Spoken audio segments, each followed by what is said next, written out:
Hello and welcome to yet another installment of Enter Your Sanity.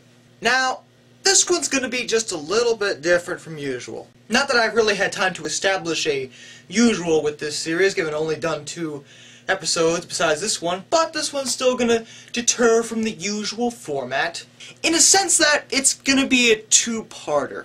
This topic, as it stands, is a little bit, and by a little bit I mean a lot, controversial.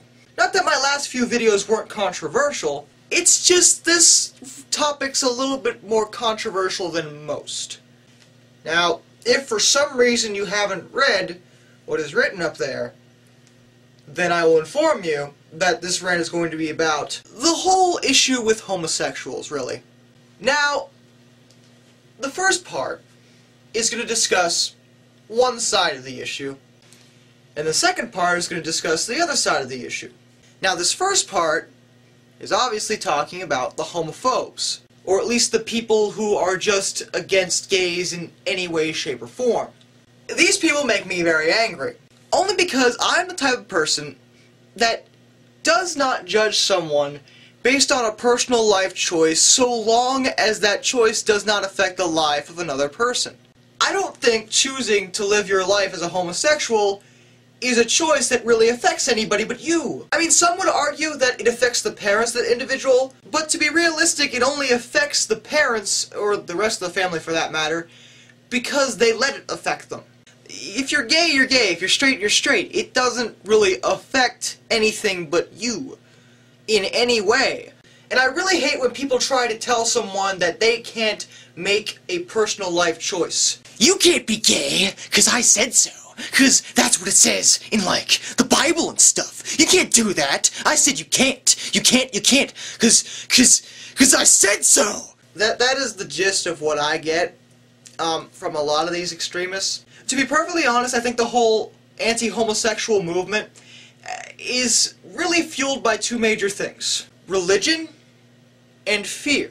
Okay, I'm going to talk about the fear aspect, because it's the easy one to get rid of. Now, I will be the first to say that I don't think being uncomfortable when you first meet a gay person in your life is unnatural. In fact, I think it's normal. And I think with given time and understanding that discomfort will go away.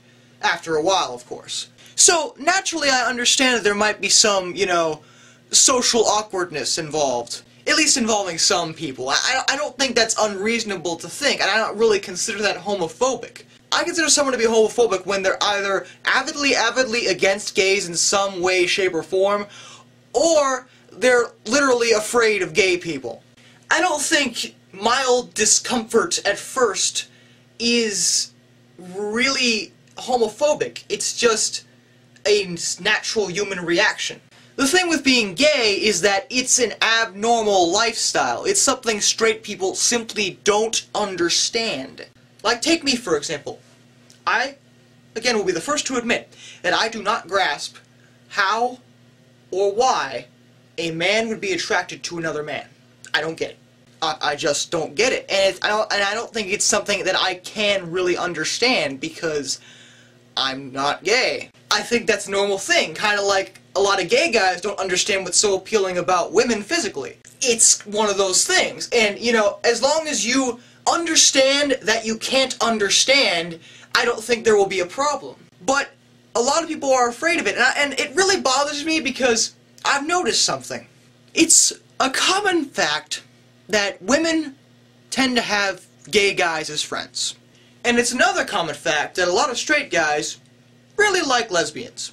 But if you go to, say, a girl who's friends with a gay man and ask her about lesbians, a lot of the time, at least when I asked, I got a response similar to, "Ew, lesbians are disgusting." And more often than not, if you go to a straight guy and ask him about what he thinks of gay men, he's gonna say, "Ugh, gay guys are so gross, man, what a bunch of faggots." This is an attitude I feel needs to stop.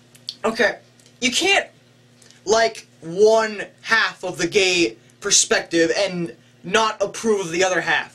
You can't approve of lesbians and not approve of gay men. You can't approve of gay men and not approve of lesbians. There has to be, you have to approve of anything. It's all or nothing. You can't say you're okay with 1/2 of the homosexual population. It doesn't even make sense in this circumstance. That's, just me, though. I'm just saying. Now, as for the whole religion thing, I have 2 things to say. Number 1, I'm speaking to mainly the Christians, only because in America, it's mainly the Christians who are like, oh, gays! No, you can't be gay! The extremists, that is. I'm not saying all Christians are like that. According to your belief system, and believe me, I was sent to Catholic school when I was little, I understand the Christian belief system. The Bible, first of all, only says a few lines about the whole homosexual thing. And I honestly think that if God, at least an intelligent God, thought that the whole gay thing was a big deal, he would have devoted a few more lines to talking about it. But despite that, it does say that it is punishable by death if you are homosexual. That's not exactly what it says, but it basically says that. Okay, so why do you care? If you are a Christian, according to your beliefs, you're going to go to heaven for being Christian. Because you follow the Christian beliefs, you're devoted to being a Christian. So you're going to go to heaven, and again, according to your beliefs, the homosexuals are going to go to hell and burn forever. So why do you care so much?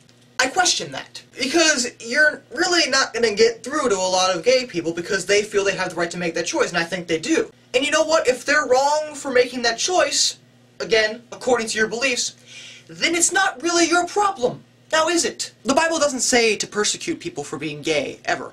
In fact, the second part, my second point against all of you, I'm going to quote the man himself, namely Jesus Christ. Let he who is without sin cast the first stone. That is a quote from him.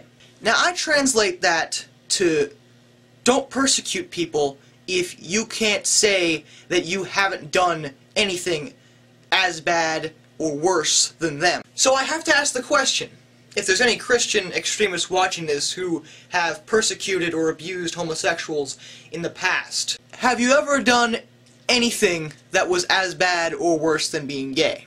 If you answered no to that, I think you're a liar. Stay sane, everybody.